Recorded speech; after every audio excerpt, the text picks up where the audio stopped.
think we're on. And it is just about 10 o'clock. And this is one of my favorite subjects. So I hope we get plenty of people eventually watching this this Facebook Live video.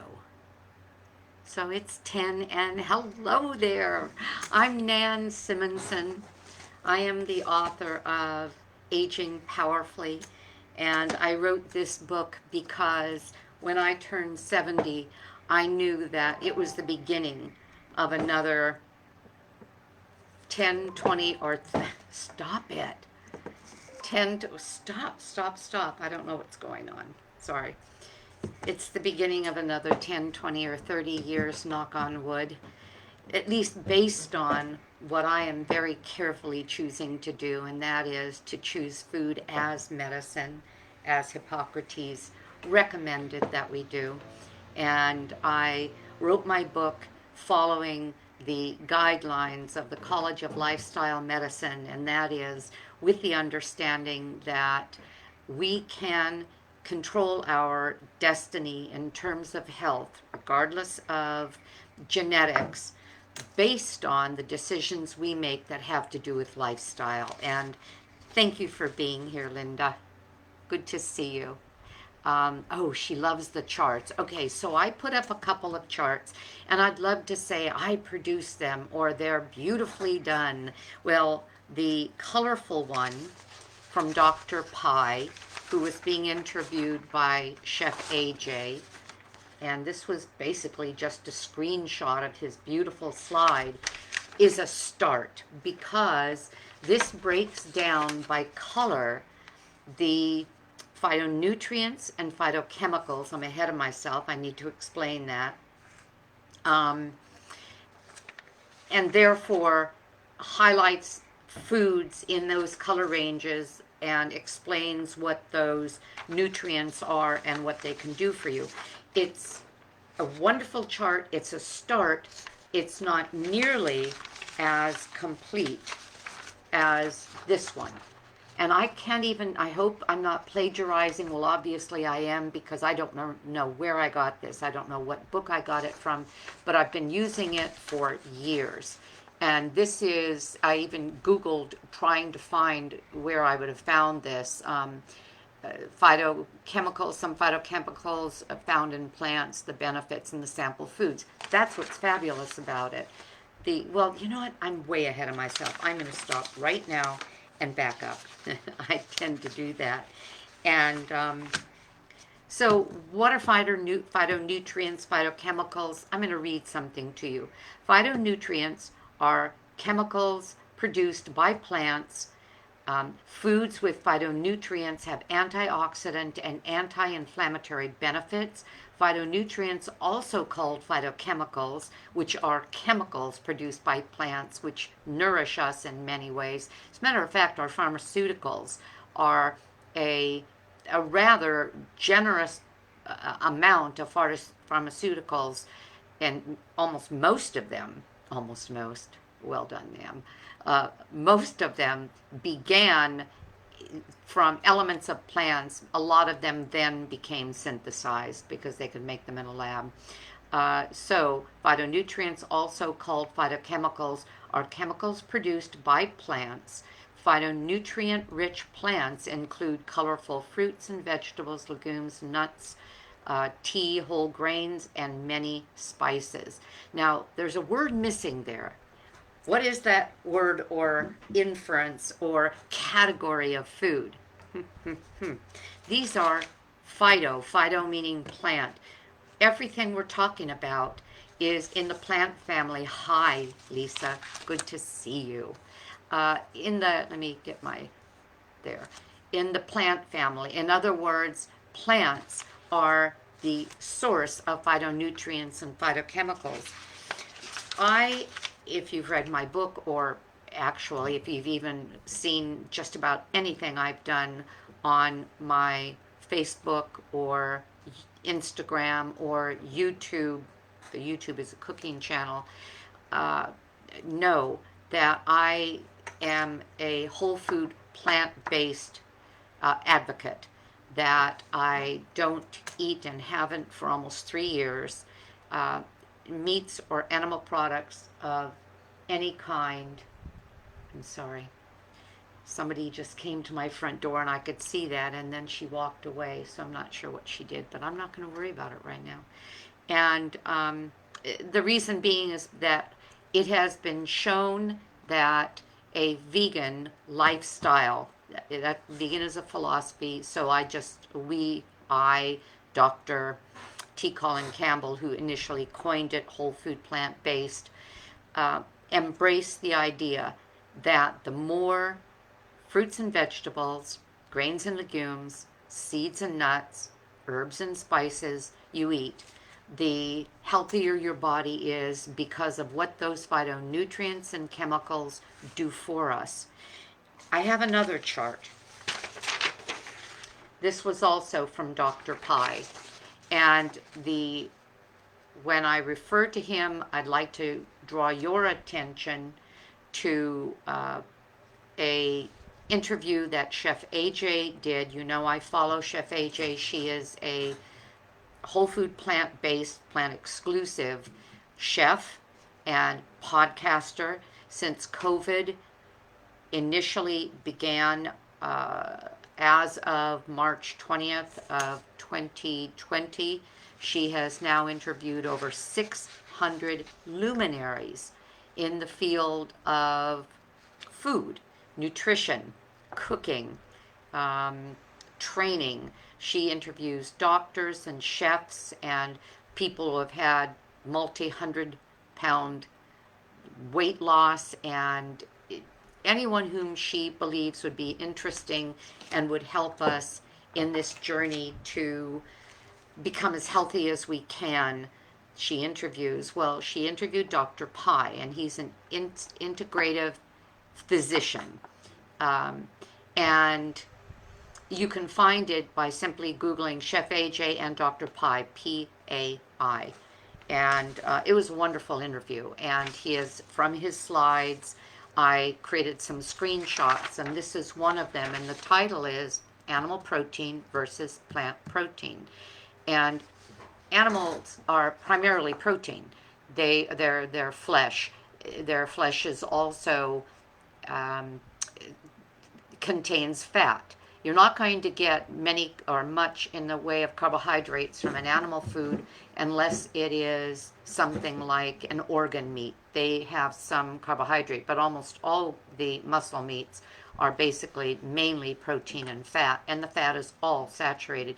Even in fish, you're getting saturated fats. So the difference between animals and plant protein is the difference between animals and plants as it nourishes us. And I'm not going to go, well, I'll give you a kind of a light overview. Animals are pro-inflammatory, high cholesterol, lack antioxidants, lack phytonutrients, obviously, there's no plant there, are high in HCAS, TMAO, IGF, and NEU, which is a neurofactor, 5GC, which has just been discovered, all of which are highly inflammatory and have been linked to cardiovascular disease and multiple cancers. Heme iron, people say eat your meat so that you can get iron. Heme iron is highly inflammatory. That's the kind of iron that you get in meat. We have, well, I'll deal with that in a second. The animal proteins, animal products cause insulin resistance because the fats from those animals get into our muscles and therefore resist. I won't go into the whole physiology of it, but we end up with insulin resistance because the insulin is blocked from getting into the cells because of the fat in the cells. That's called intermyocellular lipids that actually block the ability for the sugar to get into the cells, and therefore we have insulin resistance and high blood sugars. the animal proteins also bioaccumulate pesticides, herbicides, dioxins, heavy metals, antibiotics, hormones, and are acidic, and have been shown to increase diabetes and heart disease. Anti-inflammatory, that's plants. They are not only anti-inflammatory, you don't get cholesterol in plants. You can get saturated fat in palm oil and coconut oil, but not cholesterol. They are antioxidant phytonutrients, actually not only assure their antioxidant properties, but they also act as a way to modulate a lot of negative effects of our environment on our body. For example, turmeric would be a great example of that because of its anti-inflammatory properties. Turmeric has actually been shown to be equal to ibuprofen without the downside of ibuprofen at certain doses. You'll only get fiber from plants, and fiber feeds the microbiome. So a thumbs up for the microbiome, because plants feed our microbiome diversity. They don't include any of the TMAOs, the IGF-1s that we talked about with the animal product. Plant iron is high, but there is no heme iron in plants, and there is no intracellular lipid damage or fear when we are looking at plants. Lower insulin resistance, and easy to wash and buy organic, and that's true with organic. The problem with organic meats is that they have found that 40 to 60% of what they call organic grass-fed and grass-finished isn't. And the same thing with wild-caught fish isn't, because there are ways now that they can simply change a certain procedure and still be able to call things grass-fed. I'm not here to, and plants help treat, prevent, and reverse diseases. Meat doesn't. And I'm not here to say don't eat meat if that's not what you want to hear, because if you're entrenched in your diet, I don't want you to turn a deaf ear. What I would love to see you do is add more whole foods, plant-based to your diet on a regular basis, because Americans get, 8% of their nutrients and nutrition, daily nutrition, from plants, and a big part of that is French fries and ketchup. These foods are the foods that fix our bodies. Okay, now I'll look at these charts, and rather than using this pretty one, because this one goes farther, but still this is easier to look at, so I wanted you to have it. Let's start looking at some of these specifically. And I'd like you to consider a book, Fiber Fueled, by Dr. Will Bolshewitz. It's on Amazon. It came out in May of 2020. New York Times bestseller. He is a terrific gastroenterologist, and he is also educated in bionutrition. He has a graduate degree in bionutrition, and he is up on modern medicine. His book, Fiber Fueled, is all about what fiber, therefore plants, and he is whole food plant-based. He wasn't in medical school, but when he got sick with our chronic diseases and began to research how he could get better, he was 40, 50 pounds overweight. He was, actually he met somebody whom he fell in love with who was a vegetarian or a vegan, and he watched her and saw her health glowing and realized his wasn't that way, and so he started studying, you'll read all this in his book, the best diet for our bodies, and found that it was plant-based, and switched to plant-based, and he raised his kids that way as well. So it's a neat story. But the reason I bring him up is that he did his book after the American Gut Project the results were published, after 10 years of study on what fiber does for the body, what plants do for the body, because the fiber comes from the plants. And the information exploded because it revealed the value and the use of and the purpose in our body of our microbiome. And I won't get into all of that, but the only thing that feeds the microbiome, you've heard me say this 100 times, those microbes in our gut, mainly in our colon, although they're on our skin, in our mouth, in our eyes, in our ears, they're protective in most cases, unless they're a pathogen, and that could happen, but most of what we're talking about are the really good bugs. 3 to 5 pounds of them in our gut. What the American Gut Project found and what Dr. Bolshewitz promotes is the importance of diversity, of eating lots of fiber. When people say, but if you're plant-based, Nan, where do you get your fiber? I will say, sorry, they never say that. They say, you're plant-based, Nan, where do you get your protein? And my first thought and often comeback is, oh, I've got more than I need, but where do you get your fiber? Because if they're heavily meat eating, most Americans are eating 3 to 5 times more protein than they need, because almost everything we eat, if you think of a standard American diet, there's animal protein at breakfast, meat, eggs, cheese, dairy. There's animal protein at lunch, and there's animal protein at dinner, far more than we need. Our bodies were meant to do well on even less than 10% of total calories and protein, but 10 to 15%, and you're soaring. That means that someone that is, well, okay, I don't know if I was going to, let me just do calories. As someone who can have 2,000 calories a day, 10% of that is only 200 calories from protein. 15% of that is, what would that be, 300 calories a day from protein, and protein is 4 calories a gram, so just divide it by 4.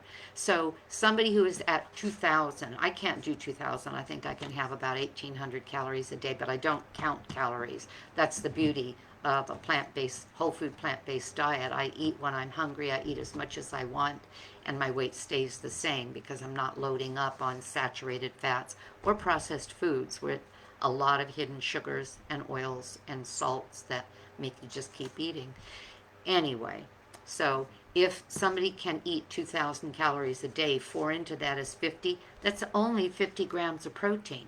Whereas one hamburger with a little cheese on it is probably going to come in at about 30 or 40 and sometimes 50 grams of protein, and that's one meal. We get the standard American diet offers way more protein than we need, and that's where we end up getting kidney damage and cardiovascular disease. We're getting worse and worse as we eat more and more of those foods that are so heavily protein rich. So I don't worry about protein. I get all the protein I need by simply eating enough calories, because there's protein in all plant foods, and more in some than others. Potatoes about 10%, broccoli about 30%. So there's lots of protein. Legumes and seeds and nuts and grains, plenty of protein. So we'll leave that alone. Forget the protein. If you're eating enough to stay satisfied and it's a well-varied diet, you're going to get plenty of protein. What you want is the fiber. What Dr. Bolshewitz talks about, what the American Gut Project talks about, is health through the microbiome, and the microbiome is fed by fiber, and the fiber only comes from plants. And we look for diversity from those plants, and that's why charts like this, beauty, isn't that pretty, and this boring but very informative chart, and you've got both of them in my comments right below this video, talk about food by color. So this talks about food by color, as does that one. The red foods, orange yellow foods, green foods, blue purple, and white. That's one of the reasons that when I make my salads every day, and I've shown you 100 times my salads. And whenever you look at anything that talks about the, oh, what am I trying to think of? I'm sorry, just a second. Whenever somebody is talking about fruits and vegetables or beans or legumes or a healthy meal, they'll almost always show you a colorful array of foods. That was my salad, 2-3 days ago. Look at the colors, and that's what I go for. I want the colors of the rainbow, the colors of the rainbow, because, for example, red, and I'm going to read some of this to you, but I won't read it all because that's why I printed this for you. I thought, I can't have this talk and not have you have this in your hand, and I'd like you to put it up if you can, somewhere where you could look at it every day, and when you go grocery shopping, think of it, and when you make your meals, think of it, and when you feed your kids, think of it. Because, for example, red. Now, what's red? Berries, cranberries, grapefruit, pomegranate, red apples, red grapes, rhubarb, tomatoes, watermelon, red beans, red bell peppers. So bell peppers you think of as, well, it's a bell pepper. It's all bell peppers are the same. No, they're different based on their color. A green bell pepper doesn't have what a red bell pepper, what a purple bell pepper, what a yellow bell pepper, and an orange one have or has. So these foods we're eating that we're aiming for the micronutrients and microchemicals, all these foods of different colors will give you different phytonutrients, phytochemicals, all of which have a different effect. And let me show you what I mean. Okay, so we're talking about reds, the red bell pepper, the chili peppers, red wine, even though the alcohol is a neurotoxin, but that's another story. Cantaloupe, peaches, apricots. I've gotten into the oranges and yellows. We'll end it at red wine. Okay. Then it talks about in that color what we're going to find that is plant-based. We're going to find anthocyanins, and they're primarily in the purples and the bright reds. Lycopene, allergic acid, flavonoids, capsaicin. Capsaicin is what you find in peppers.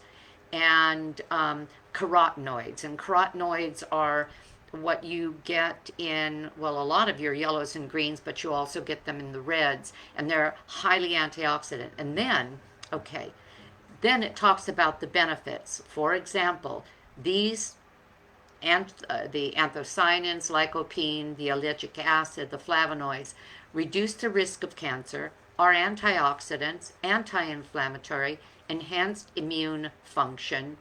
And if I went into the orange, carotenoids again, because the carotenoids are both in the reds and the yellows and the oranges, flavonoids, bioflavonoids, antioxidant, enhanced immune function, vision, and eye health. When I went to have my eyes examined, the optometrist who has seen me, she may be an ophthalmologist, who has seen me for years now, said, you inspire me, because up on the wall there's a chart that says, get your lycopene, get your leucine. They are good for eye health. Well, and then it has this down below that, it talks about the supplements you could take, but then down below that it talks about the food that has these elements in it. And she knows I'm whole food plant-based. She knows I'm 70 years old.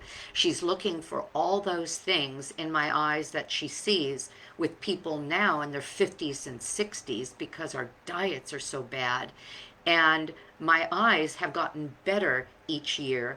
And I don't have any of the neurological degradation that happens as we age, especially when our diet doesn't support the eye health or neurological health or cardiovascular health. But my diet is so rich in those things, the carotenoids, the zeaxanthins, the flavonoids, that it makes all the difference. And then again, and I'm not going to go over all of them, under the oranges and reds, there are 15, 18 foods, and this is simply all the room they had.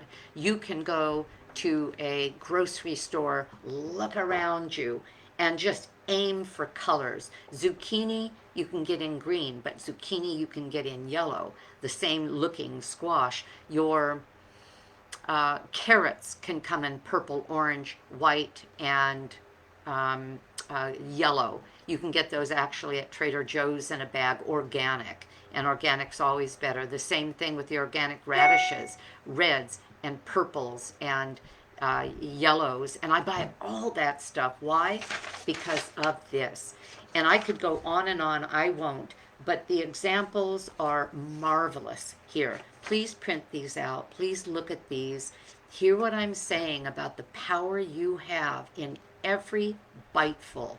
If you continue to eat meat and cheese and eggs and dairy and fish is so polluted, be careful. People that eat a lot of sushi are being shown to have some major problems with mercury and lead and the PCBs in the water and the dioxins and the plastics. So just be careful, because fish used to be the best thing we can do.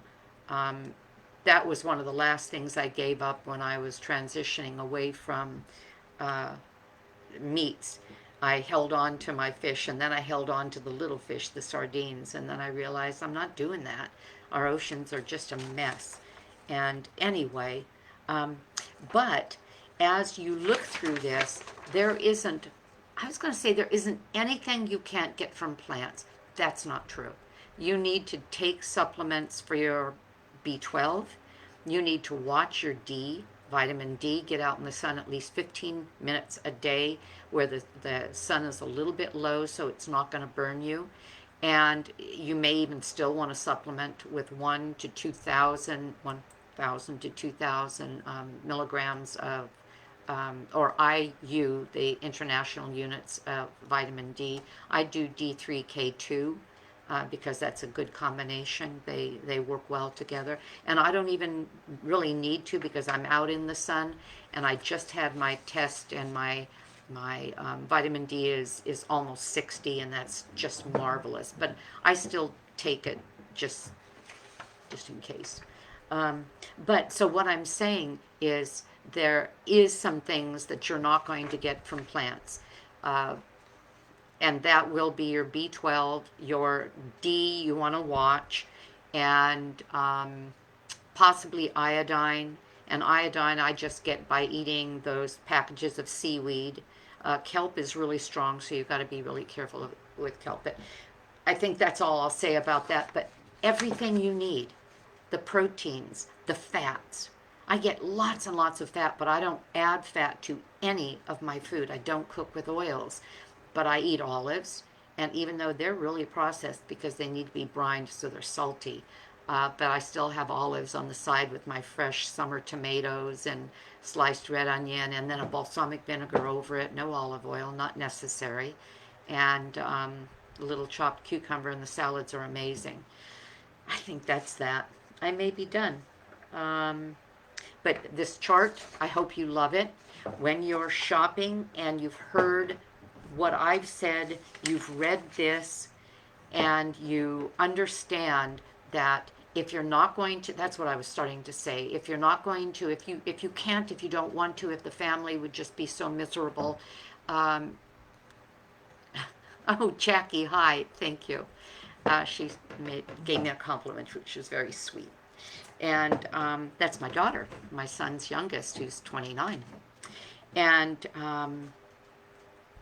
oh, the more of this you eat, the more the damage. Where's my first chart? Where's my show and tell chart about? Oh, the more of the damage, because quite frankly, see, I see eating plant-based or animal-based as damaging us. I believe it with all my soul, and the evidence is there that people who don't eat animal protein will live the longest.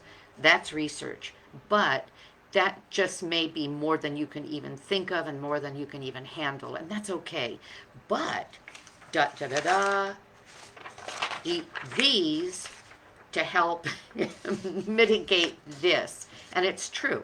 Whatever damage you're creating with this, with the TMAOs and the insulin-like growth factor, which is very, well, highly responsible for tumor growth, you can help by mitigating with antioxidant foods and the chemicals in plants that help your immune system, your cardiovascular system, keep your organs healthy, like your beautiful eyeballs. If you can't see, life is not nearly as fun.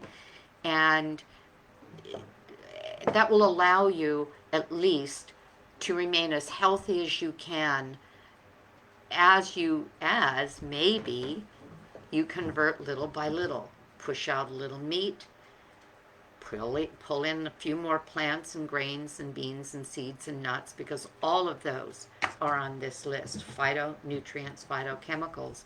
And maybe just make it one meal a day that has animal products, and then maybe one meal every 2 days. Maybe one meal a week. Sorry. Anyway, you never know where this can go. Okay, people, I think that's it. Look up, it's funny because I do this. Okay, I'm done, and then I keep talking.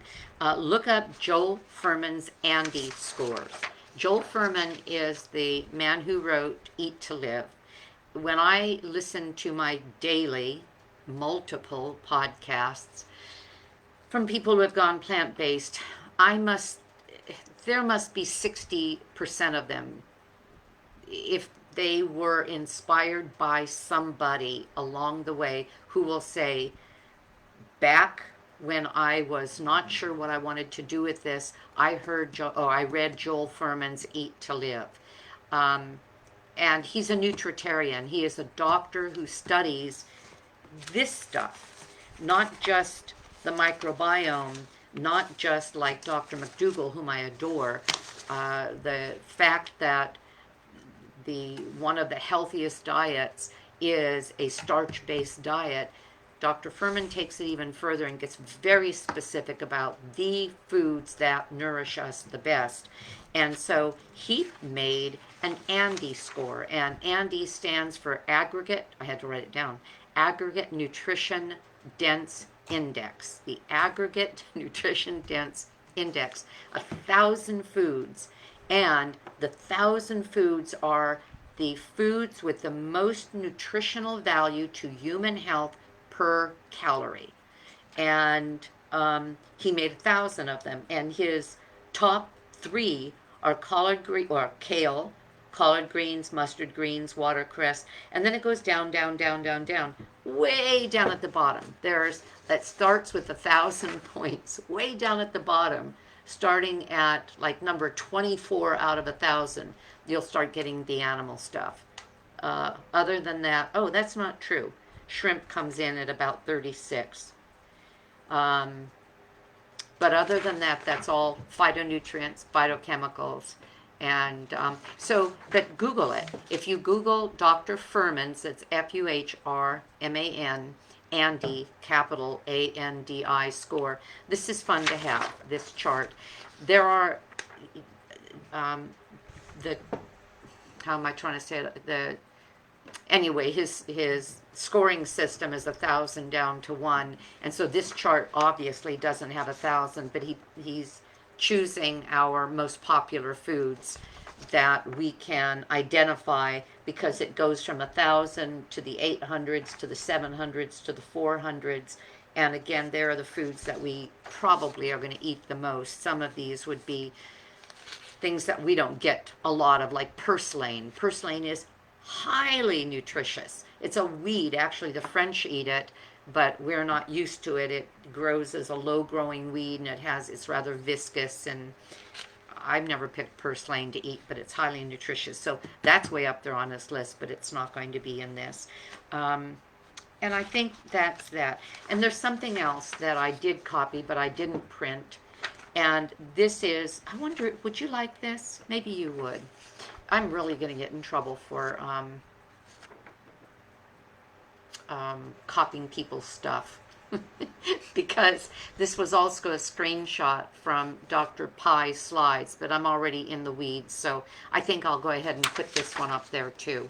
And this is very similar to Dr. Greger, but in that this is his healthy plate. Now, he may have gotten this from something else too, but it was his slide, and that is the healthy plate, what a healthy plate looks like: fruits, legumes, grains, and vegetables, and then the recommendations on volume of these things per day. You're not going to necessarily do it absolutely. For example, 4 fruits a day, 3 legumes a day. I do my legumes. 5 vegetables. I'm way up at 7 to 8 vegetables and probably 2 to 3 fruit. There's always berries in the morning and then another fruit and maybe a little bit of extra, but not a full serving. But the veggies I'm really heavy on. So I'm saying that you may not, I'll add this. I'll put this up in a little while.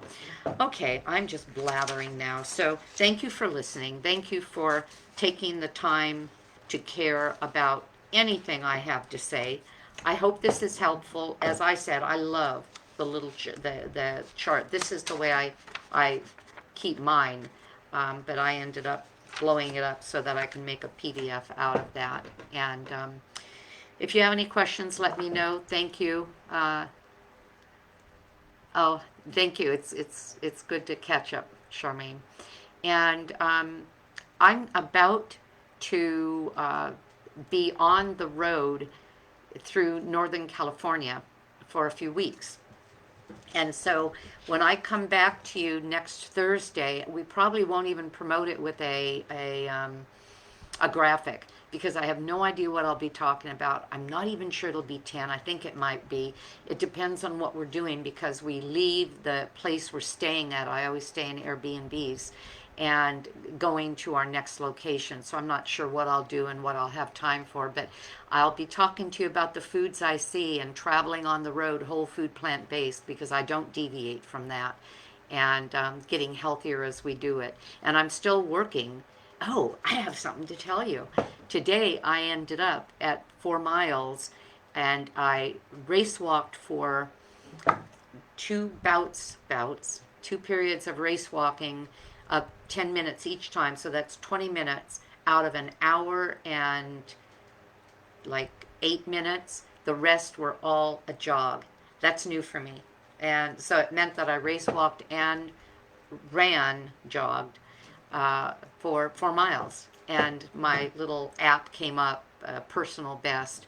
So as you may know, I'm working on a 10K in October, and I intend to run it as this 70-year-old first-time runner, whole food, plant-based person.